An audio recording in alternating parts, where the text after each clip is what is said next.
Welcome welcome welcome. मला माहिती आहे की तुमचा अभ्यास हा लोड होत असणार, तुम्ही सगळे खूप तापलेले असणार आहेत आणि त्याच प्रोसेसला थोडासा हातभार लावण्यासाठी मी इथं डेटा इंटरप्रिटेशनचा एक महत्त्वाचा चॅप्टर डिस्कस करणार आहे।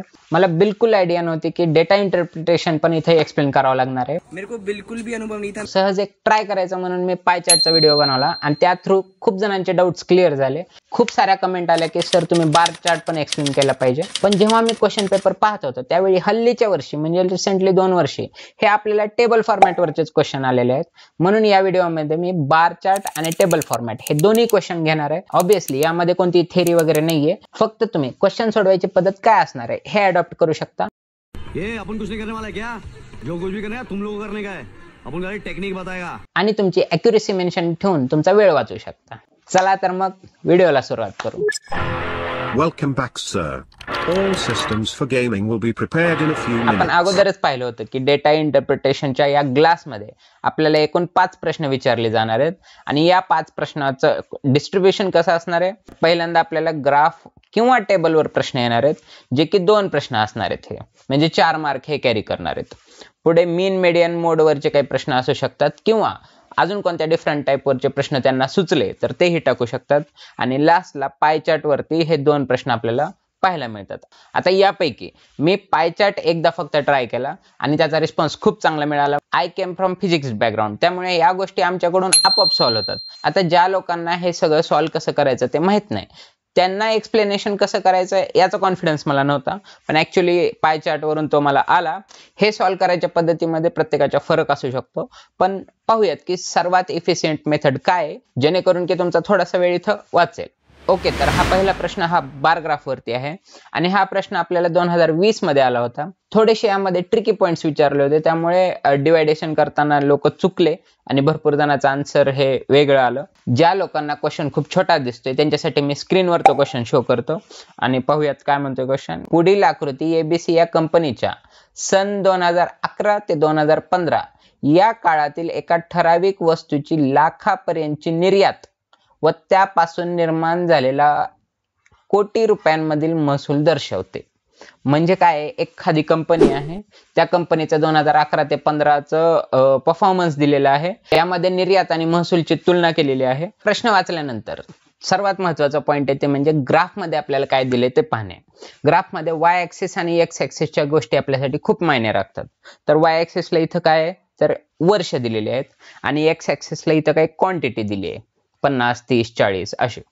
तर पाहूयात की आता पर्टिक्युलर वाय ऍक्सिस मध्ये कोणत्या कोणत्या गोष्टी आहेत। आता 2011 मध्ये जर तुम्ही कॉन्सन्ट्रेट केलं तर इथं येलो मध्ये असलेला हा काय क्वांटिटी एक्सपोर्टेड म्हणजे निर्यात वस्तू संख्या आहे। आता निर्यातवर इथं तुम्ही कट मारा, वस्तू संख्या हे डोक्यात ठेवा, क्वांटिटी खूप महत्वाची आहे। आणि दुसरं ग्रीन मध्ये काय आहे तर रेव्हेन्यू जनरेटेड म्हणजे महसूल निर्मिती।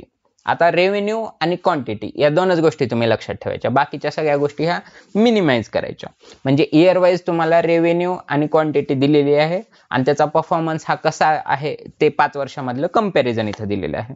मग मेनली आता आपण क्वेश्चन कडे वळूयात। कोणत्या वर्षात निर्यात प्रतिवस्तू महसूल निर्मिती कमाल आहे, म्हणजे प्रतिवस्तू महसूल निर्मिती आपल्याला जास्त पाहिजे। आता हे करताना माझे हँडचे जेस्चर तुम्ही पहा की प्रतिवस्तू म्हणजे डिनॉमिनेटरला दिलेला आहे आणि महसूल निर्मिती हे न्यूमरेटरला, जसं की तुम्ही इथे ह्या बॉक्स मध्ये पाहू शकता। वरती रेव्हेन्यू येईल, खालती क्वांटिटी येईल। या दोघांचं कॅल्क्युलेशन कोणत्या वर्षात जास्त आहे ते आपल्याला शोधायचं आहे। मराठीतला प्रश्न थोडासा अवघड जातो, म्हणून इंग्लिश मध्ये परत एकदा प्रश्नाची खात्री करून घेऊ। In which year the revenue generated per unit exported is maximum. Unit exported म्हणण्यापेक्षा यांनी इथं जर क्वांटिटी असा शब्द दिला असता तर आपल्याला ते खूप सोपं गेलं असतं, पण एक्सपोर्टेड म्हटले त्यामुळे पोरं कन्फ्यूज झाली आणि यांचं कॅल्क्युलेशन चुकलं। तर मग सगळं ऑल राईट आहे, आपला फॉर्म्युला पण करेक्ट आहे। कॅल्क्युलेशन कडे वळूयात। तर रेव्हेन्यू जनरेटेड म्हटलेलं आहे, तर रेव्हेन्यू कुठला आहे तर ग्रीन वाला। मग ग्रीन वाला प्रत्येक वर्षासाठी तुम्ही कॅल्क्युलेट करायचा, जे मी इथं तुम्हाला शो केलेलं आहे 20, 15, 35, 40 आणि 50 हे तुमचे न्यूमरेटर्स झाले। आता डिनॉमिनेटर मध्ये काय पुट करायचं तुम्हाला तर क्वांटिटी कुठे आहे येलो मध्ये आहे, इथं क्वांटिटी येलो मध्ये दाखवली आहे, म्हणजे 10, 5, 15, 20 आणि 30। मग ह्या गोष्टी ठेवल्यानंतर आता याचं कॅल्क्युलेशन तुम्ही करायचं।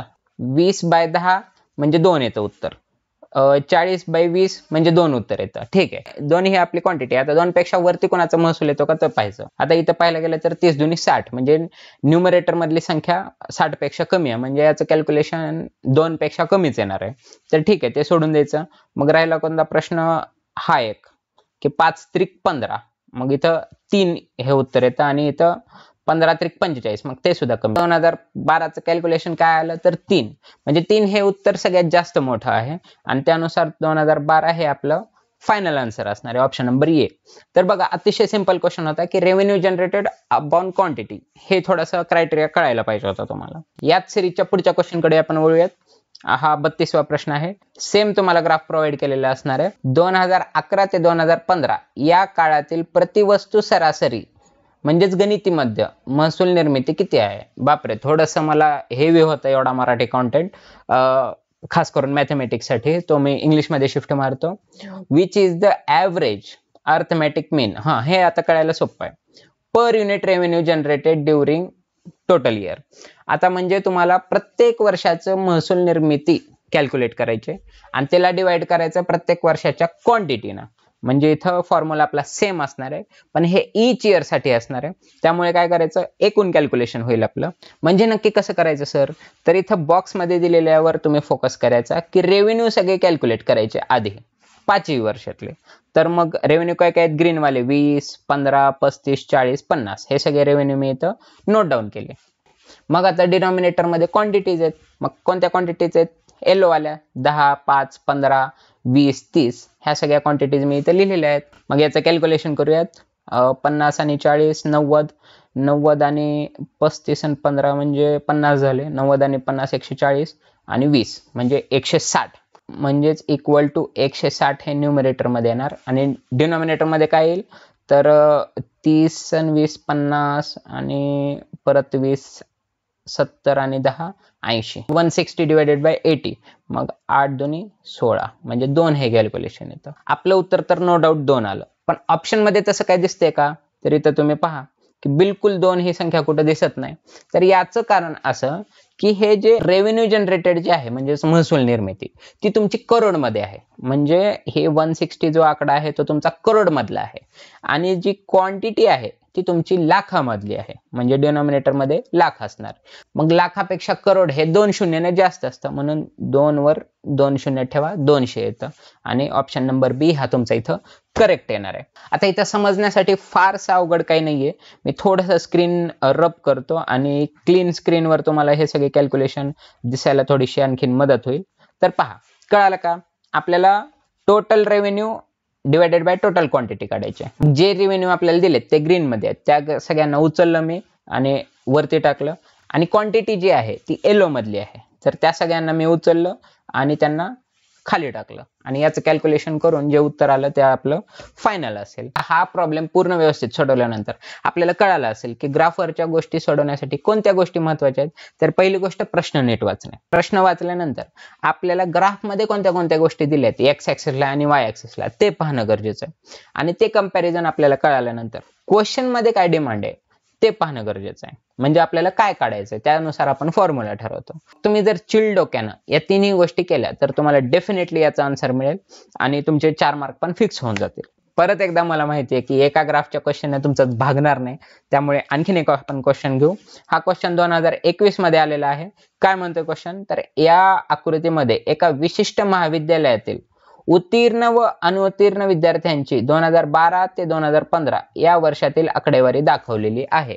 क्वेश्चन वाचल्यानंतर काय कळालं, तर एक कॉलेज आहे त्यामध्ये 2012 ते 15चा काहीतरी परफॉर्मन्स दिलेला आहे आणि त्या परफॉर्मन्स मध्ये उत्तीर्ण म्हणजे पास आणि फेल झालेल्या विद्यार्थ्यांचं कंपॅरिझन आहे. ग्राफ मध्ये एक्स ऍक्सिसला इयर आहे, डेफिनेटली 2012 ते 15 असं अगोदरच मेन्शन केलं होतं. आणि वाय ऍक्सिस मध्ये नंबर ऑफ स्टुडंट्स म्हणजेच विद्यार्थ्यांची संख्या दिलेली आहे. ही संख्या 1000 पर्यंत मॅक्झिमम दिलेली आहे. परत एकदा ग्राफ कडे पाहूयात की 5 विद्यार्थी हे दिलेले आहेत असे, जे ग्रीन मध्ये मी इथे शो केलेले आहेत हे सगळे पास विद्यार्थी आहेत. आणि फेल्ड विद्यार्थी हे कुठे आहेत, तर व्हाईट मधले आहेत. एखाद्या इयरचं मी तुम्हाला एक्झाम्पल सांगतो. समजा मला 2014 या इयर कडे फोकस करायचा आहे आणि मी ह्या इयरचं पूर्ण ग्राफ जर पाहिला तर यामध्ये 500 विद्यार्थी हे पास झालेले आहेत आणि जे उरलेले विद्यार्थी आहेत व्हाईट मध्ये दाखवलेले ते फेल झालेले आहेत, पण व्हाईटची संख्या ही कशी आहे तर 500च्या पुढून सुरू होती, म्हणजे 501 वा विद्यार्थी फेल झालेला आहे तो 800 पर्यंत, म्हणजे याचं कॅल्क्युलेशन फेल झालेल्याचं कॅल्क्युलेशन किती येतं म्हणजे 300 विद्यार्थी हे फेल झालेले आहेत. आलं का तुमच्या लक्षात की टोटल वर्गात 800 मुलं आहेत त्यापैकी 500 पास झालेत, मग फेल झालेले 300. असा हा ग्राफ आहे. आता इथं घाईमध्ये काय व्हायचे चान्सेस आहेत तर पास झालेले तुम्हाला लवकर कळतात, कारण इथं ग्रीन मध्ये दिलेलं आहे, एक्झाम मध्ये पण तुम्हाला याचं वेगळं रिप्रेझेंटेशन दिलेलं असेल, ते लवकर आपल्या लक्षात येतं की 500 पास झालेत, ओके फाईन. पण फेल झालेले इथं व्हाईट दिसल्या इथं आपण 800चा आकडा हा निवडतो आणि तिथंच आपण चुकतो, म्हणून आपल्याला बारकाईनं पूर्ण ग्राफचं अनालिसिस करणं गरजेचं असतं. बघा आता हा ग्राफ क्लिअर कट तुम्हाला दिसत असेल, आणि आता मग आपल्याला सगळ्या गोष्टी अनालाइज झाल्यास आपण क्वेश्चनकडे वळायचे की कोणत्या वर्षामध्ये उत्तीर्ण होणाऱ्यांची टक्केवारी सर्वात जास्त आहे. इंग्लिश मध्ये पण वळूयात आपण. In which year is the percentage of passing of students maximum, म्हणजे कोणत्या वर्षी सगळ्यात जास्त विद्यार्थी उत्तीर्ण झालेत टक्केवारीमध्ये, ते आपल्याला काढायचंय. आता इथं टक्केवारीमध्ये असं विचारलेलं आहे, म्हणजेच इथं पर्सेंटेज मध्ये विचारले, तर या सगळ्यांचा आपल्याला रेशो काढायला लागेल पासिंगचा, मग आपल्याला कळेल. मग आता आपण काय करू, रेशो कॅल्क्युलेट करण्याकडे फोकस करू. रेशो कसा काढायचा इथं बॉक्स मध्ये तुम्हाला दिसत असेल की 5 विद्यार्थी वरते आणि टोटल विद्यार्थी खालते, पर इयरचे सेपरेट. मग आपल्याला काय करायचं, 2012चे विद्यार्थी घ्या, तर 500 विद्यार्थी टोटल आहेत जे मी इथं खाली लिहिलेले आहेत, आणि 200 विद्यार्थी पास आहेत जे मी इथं ग्रीन मध्ये दिलेले आहेत, म्हणजे 200 डिवायडेड बाय 500 असं याचं उत्तर येईल. मग तसंच प्रत्येक इयर साठी जर तुम्ही हे लिहिलात तर तुम्हाला स्क्रीनवरती ते कॅल्क्युलेशन दिसत असेल. आता या कॅल्क्युलेशन प्रमाणे 2012चं उत्तर आलंय 40%, 2013चं उत्तर आलंय 57.1%, 2014चं 62% आणि 2015चं 70%. ओके ठीक आहे. आपल्याकडे तर कॅल्क्युलेटर नाहीये, मग कसं करायचं सर, तर इन जनरल पाहायचं, म्हणजे 60च्या पुढे आले का 70च्या पुढे आले का असं. मग आता इथं पाहिलं तर तुम्हाला 2015चं 70% आले हे एकदम एक्झॅक्टली कळू शकतं. आता 2014चं पाहायला गेलं मग इथं पूर्ण भाग जात नाही, 8 संघ 48 म्हणजे 6च्या पटीतले कोणते तरी संख्या येणार आहे, ते सगळे कॅल्क्युलेशन 60%च्या दरम्यान येतं, म्हणजेच 70%च्या खाली आहे. 70% म्हणजे हे 2015चे कॅल्क्युलेशन. मग आता सेटवाल्यांच्या पण हे लक्षात आहे की तुमच्याकडे कॅल्क्युलेटर नाहीये, सो ते पण इझी कॅल्क्युलेशन जातात. जनरली तुम्हाला उत्तर मिळेल. कॅल्क्युलेशन करणं हा तुमचा फोकस नाही, तुमचा फोकस आहे उत्तर मिळवणं. मग आता 70% यापैकी कोणती तरी दुसरी क्वांटिटी येऊ शकते का सांगा, कोणतीच येणार नाही, फक्त ही येईल. त्यामुळे तुमचं 2015 हे करेक्ट उत्तर आहे, ऑप्शन नंबर डी. बघा आता इथं बाकीचे जर तुम्ही कॅल्क्युलेशन करत बसाल तर ते अवघड आहे. तुम्हाला एवढंच लक्षात घेतलं पाहिजे की 70%च्या आसपास किंवा 60%च्या आसपास ती आकडेवारी चालली तरच ती मॅटर करते, कारण आपल्याला मॅक्झिमम काढायचं आहे. आता तरी तुम्हाला हा क्वेश्चन व्यवस्थित कळाला का? हो, कळालाच असेल. मग पुढच्या क्वेश्चनकडे वळूयात. 2012 ते 2015 या सर्व विषयांची एकत्रितरित्या परीक्षेत उत्तीर्ण होण्याची टक्केवारी डॅश डॅश आहे. अरे बापरे, आता इथं लंब कॅल्क्युलेशन आपल्याला करायचंय. हे सगळं कॅल्क्युलेशन हे अगोदरच्या क्वेश्चन सारखंच, म्हणजे 2020च्या क्वेश्चन सारखं आहे. काय पाहूयात की पास आणि फेलचं आपल्याला टोटल पर्सेंटेज काढायचंय. मग पास झालेले स्टुडंट आपल्याला उचलायचे ग्रीन वाले, मग उचला 200, 400, 500, 700 ते मी इथं नोट डाऊन केले. आता डिनॉमिनेटर मध्ये पाहायला गेलं तर आपल्याला इथं फेल विद्यार्थी पाहिजेत का? नाही, आपल्याला पासिंगचे विद्यार्थी काढायचे. मग पासिंगचे विद्यार्थी काढताना काय करणार तुम्ही, तर टोटल विद्यार्थी तुम्ही खाली लिहिणार. मग टोटल विद्यार्थी खाली कोणते आहेत, 500, 700, 800, 1000. मग हे सगळे विद्यार्थी उचलायचे. मग याचं कॅल्क्युलेशन कसं येतं पाहूयात की 700 प्लस 500 1200 प्लस 400 1600 आणि 200 म्हणजे 1800. मग 1800 न्यूमरेटर मध्ये आलं.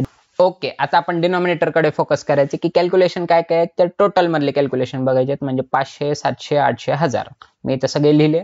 आता याचं कॅल्क्युलेशन करूयात. 1000 प्लस 800 म्हणजे 1800, 1800 प्लस हे दोन्ही 1200 झाले, म्हणजे 30, म्हणजेच 3000 हे याचं कॅल्क्युलेशन झालं.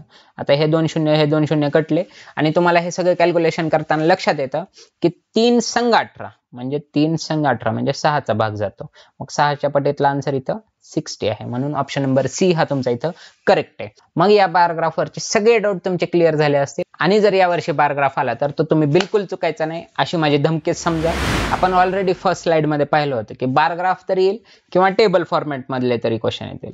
आता ठीक आहे, बारग्राफ सगळ्यांना परिचयाचा आहे, पण टेबल फॉर्मॅट मध्ये काय होतं, डेटा जरा किचकट असतो आणि त्यामुळे लोकांना कॅल्क्युलेशन करायचा थोडासा कंटाळा येतो किंवा बघूनच ते लोक स्किप करतात. तर आपण तसं करायचं नाही, आपण क्वेश्चनचा व्यवस्थितपणे पोस्टमॉर्टम करायचा. हा 2024 मध्ये आलेला क्वेश्चन आहे. भारतात ठराविक वर्षात विविध ठिकाणी भेटी देणाऱ्या परदेशी प्रवाशांची माहिती पुढील सारणीमध्ये दिलेली आहे. आकडे हे लाखामध्ये आहेत. ओके ठीक आहे, म्हणजे भारतात जे फॉरेनर आहेत, टुरिस्ट, ओके, मग भारतात जे फॉरेन टुरिस्ट व्हिजिट करतात त्यांचा इथं डेटा दिलेला आहे. तर आता उभ्या आणि आडव्या कॉलम मध्ये काय काय माहिती आपल्याला दिलेली आहे ते पाहूयात. बघा, आता इथं एक्स कॉलम मध्ये प्रकार दिलेत. कसले प्रकार, तर टुरिस्टचे प्रकार. मग अमेरिकन, इंग्लिश, फ्रेंच, इतर आणि एकूण. हा शेवटचा कॉलम हा एकूणचा आहे, त्यामुळे याला वेगळंच ठेवायचं. वाय ऍक्सिस मध्ये काय तर ठिकाण आहेत, आग्रा, दिल्ली, चेन्नई, उदयपूर, बेंगलोर आणि श्रीनगर. ठीक आहे, भरपूर सारे ठिकाण आहेत. आपल्याला काही मॅटर करत नाही, तो डेटाही वाचायला जायचं नाही, पण आपण काय वाचायचं, क्वेश्चन वाचायचा. काय क्वेश्चन, तर आग्रा शहरास भेट देणाऱ्या एकूण प्रवाशांची आकडेवारी किती. What is the percentage of total number of tourist visiting Agra. ठीक आहे, मग आग्रामध्ये विजिट केलेल्या टुरिस्टचं टोटल सोबतचं पर्सेंटेज विचारले. मग आता ते पर्सेंटेज आपण पटकन काढू शकतो. मी थोडंसं हे स्लाइड क्लिअर करतो, त्यामुळे तुम्हाला व्हिज्युअलाइज व्हायला पटकन मदत होईल. ठीक आहे, फोकस करा. आता इथं मी आग्राला हायलाइट केलेलं आहे आणि म्हणून आपल्याला आग्राचे प्रवासी लगेच लिहायचे 15. टोटल प्रवासी मोजायचे ना आपल्याला. ठीक आहे, मग इथं आकडेवारी दिलेलीच आहे त्यांनी, तर 15. आणि डिनॉमिनेटर मध्ये काय येणार, एकूण प्रवासी. एकूण प्रवासी कुठे आहेत, तर हे सगळ्यांची बेरीज आपल्याला करणं भाग आहे. 25 आणि 20 45, 45 आणि 15 60, म्हणजे इथं डिनॉमिनेटर मध्ये 60 आलं. म्हणजे 15 डिवायडेड बाय 60 हे असं कॅल्क्युलेशन करायचं आपल्याला. आणि आपण इथं पटकन सांगू शकतो की 15 चौक 60, म्हणजे डिनॉमिनेटरला 1/4 येणार. आणि हे कॅल्क्युलेशन किती जातं, आता ह्या सगळ्या कॅल्क्युलेशनला मी वरती लिहितो. 1/4 आलं म्हणजेच किती, तर आपलं 25%. 25% म्हणजे ऑप्शन नंबर बी हे आपलं इथं करेक्ट आहे. बघा, खूप सिंपल होतं. आग्रामध्ये एकूण किती टुरिस्ट आले ते तुम्हाला आयते प्रोव्हाइड केले होते. तुम्हाला फक्त काय, प्रत्येक शहरामध्ये आलेल्या टुरिस्टची बेरीज करायची होती, म्हणजे एकूण टुरिस्टचे, आणि त्याचं कॅल्क्युलेशन तुम्हाला करायचं होतं. इझी होतं. नेक्स्ट क्वेश्चन कडे वळूयात. इझी होतं, वेळ न घालता आपण नेक्स्ट क्वेश्चन कडे जायचंय. दिल्लीमध्ये कोणत्या प्रकारचे प्रवासी सर्वात जास्त आढळतात. Which type of tourist found maximum at Delhi. म्हणजे आपल्याला लगेच दिल्लीकडे फोकस करायचा आहे. इथं 2 नंबरच्या रो मध्ये आपल्याला दिल्ली दिसते. आता दिल्लीमध्ये मॅक्झिमम कोणते प्रवासी येतात हे आपण विचारले, त्यामुळे आपण इथं एकूणची आकडेवारी लक्षात घ्यायची नाही, आपण उरलेल्या 4 कॉलम मध्ये फोकस करायचा.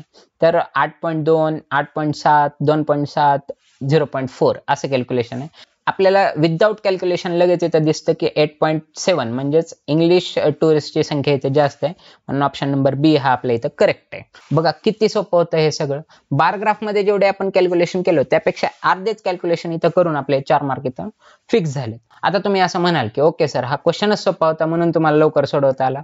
तर आपण पुढच्या पण वर्षीचा क्वेश्चन ट्राय करू. 2023 मध्ये आलेला हा क्वेश्चन आहे. काय प्रोव्हाइड केले बघा, एका राज्यात कंपनीची जिल्हेवार आणि कंपनीच्या प्रकारानुसार विभाजन पुढील प्रमाणे आहे. ठीक आहे, दिलं सोडून. काय दिलेलं आहे की कंपनीचे प्रकार दिलेले आहेत आणि इथं समोर जिल्हा दिलेला आहे आणि खाली मात्र याचं एकूण कॅल्क्युलेशन काय होतं ते पण इथं प्रोव्हाइड केलेलं आहे आपल्याला. हा टेबल व्यवस्थितपणे तुम्ही अनालिसिस केला तर तुम्हाला क्वेश्चन कडे पाहता येईल. जिल्हा ई आणि बी मधील कोणत्या प्रकारच्या कंपनीच्या संख्येमधील फरक हा जास्तीत जास्त आहे. क्वेश्चन मध्येच प्रोव्हाइड केले की 2च जिल्ह्यावर फोकस करा. कोणते जिल्हे, जिल्हा बी आणि जिल्हा ई. ठीक आहे, आता यामधील कोणत्या प्रकारच्या कंपनीच्या संख्येमधील फरक जास्तीत जास्त आहे. फरक म्हणले की वजाबाकी आहे. इथं पण तुम्ही एकूणला इग्नोर मारायचं, कारण इथं कोणत्या कंपनीचा फरक जास्त आहे ते विचारले, म्हणून एकूण ड्रॉप केला आपण आणि फरक काढत गेलो. थोडीशी इथं मेहनत आहे, पण वजाबाकीच आहे, ही सगळ्यांना जमते. इथं मी वजाबाकी सगळ्यांची मेन्शन केलेली आहे. आणि कोणती वजाबाकी जास्त आहे, तर 90 हे इथं जास्त आलेलं आहे. आणि ते सगळं कुठं आहे, तर इंजिनिअरिंग व तत्सम. मग ते कुठं आहे, ऑप्शन नंबर ए मध्ये. ठीक आहे, मान्य आहे मला, इथं कॅल्क्युलेशनला वेळ लागतो, पण वजाबाकी काय तेवढी पण अवघड आहे का? तर बिलकुलच नाही, अगदी सेकंदात ती होते. आणि तुम्ही तिथं टेबलच्या साईडलाच छोट्याशा बारीक पेननं किंवा पेन्सिलनं कॅल्क्युलेशन करायचं, पर्यवेक्षकाला न दिसू देता. जर तुम्ही ही आकडेवारी दुसरीकडे कुठेतरी लिहून तिथं वजाबाकी करत बसलात तर ते खूप लेंदी पण जाईल, तुमचा वेळ पण जाईल आणि कॅल्क्युलेशन पण चुकायचे चान्सेस जास्त आहेत. त्यामुळे तुम्ही काय करा की तिथल्या तिथे कॅल्क्युलेशन करा आणि जे उत्तर येतं ते लिहून टाका. तर या शेवटच्या क्वेश्चन मध्ये त्यांची डिमांड काय आहे? तर बी जिल्ह्यामधील शेतीवर आधारित कंपनींची शेकडेवारी काय? पूर्ण टेबलमध्ये आपल्याला दोनच गोष्टी लक्षात ठेवायच्या आहेत, एक तर बी जिल्हा आणि दुसरी गोष्ट शेतीवर आधारित. म्हणून इथं मी फक्त एवढीच गोष्ट हायलाइट केली, जे की मी इथं पण सांगतो, हा बी जिल्ह्याचा कॉलम आहे आणि इथं ॲग्रो बेसचा कॉलम आहे. त्यामुळे फक्त ही म्हणजेच 86 ही आकडेवारी आपली इथं लक्षात राहील. आणि क्वेश्चन नुसार आपली अशी नीड आहे की आपल्याला या शेतीवरचं कॅल्क्युलेशन हे एकूण सोबत करायचं आहे. कोणतं एकूण? तर बी जिल्ह्याचं एकूण. ते कुठं आहे? तर इथं आहे 500. मग मी इथे लिहिलं की बी शेती डिवायडेड बाय बी एकूण म्हणजेच 86 डिवायडेड बाय 500. आता इथे थोडंसं आपण स्मार्ट कॅल्क्युलेशन करायचं. 500ला जर आपण 5ने डिवाइड केलं तर 100 येतं. मग खालचं 100 आल्यास आपल्याला बाकीच्या गोष्टीकडे लक्ष द्यायची गरज नाही. मग वरती सुद्धा आपण 5ने डिवाइड करायचं, म्हणजे 86ला आपण 5ने डिवाइड जर केलं तर काय येतं आन्सर? 5 1 5 उरले 3, मग हे 3 पुढे गेले 36 झाले, 5 7 35, परत एक उरला पॉईंट दिला 10 झाले आणि 5 2 10 म्हणजे 17.2 हे तुमचं कॅल्क्युलेशन आहे. इथं ऑप्शन नंबर बी मध्ये ते उत्तर आहे आणि ते आपलं करेक्ट आहे. मग पहा, एखाद्या प्रकाराचं एकूण सोबतचं कंपॅरिझन काय येतं ते कॅल्क्युलेशन थ्रू आपल्याला विचारलेलं आहे. स्मार्टली हा क्वेश्चन डिझाईन केला होता आणि आपण पण याचं कॅल्क्युलेशन स्मार्टलीच करायचंय, जेणेकरून की आपल्याला पूर्णतः सोडवत बसायची गरज पडू नये. ठीक आहे, तर तुम्हाला बार ग्राफ आणि टेबल फॉर्मॅट हे दोघांचेही क्वेश्चन कळाले असतील अशी मी अपेक्षा करतो. वेळ फार कमी आहे आणि म्हणूनच अगदी शॉर्ट मध्ये हे सगळं एक्सप्लेन करायचा मी प्रयत्न केलाय. यासाठी कोणती वेगळी ट्रिक नाही, पण कोणत्या गोष्टीकडे तुम्हाला लक्ष द्यायचंय आणि काय कॅल्क्युलेशन करायचंय हे तुम्हाला जर एकदा लक्षात आलं किंवा कोणीतरी व्यवस्थितपणे समजावून सांगितलं तर तुम्ही एक्झाम मध्ये जशाल तसं रेप्लिकेट करून तुमचे मार्क गेन कराल असं मला वाटतं. आणि भेटूयात पुढच्या व्हिडिओमध्ये. बेस्ट लक, जम के अभ्यास करा.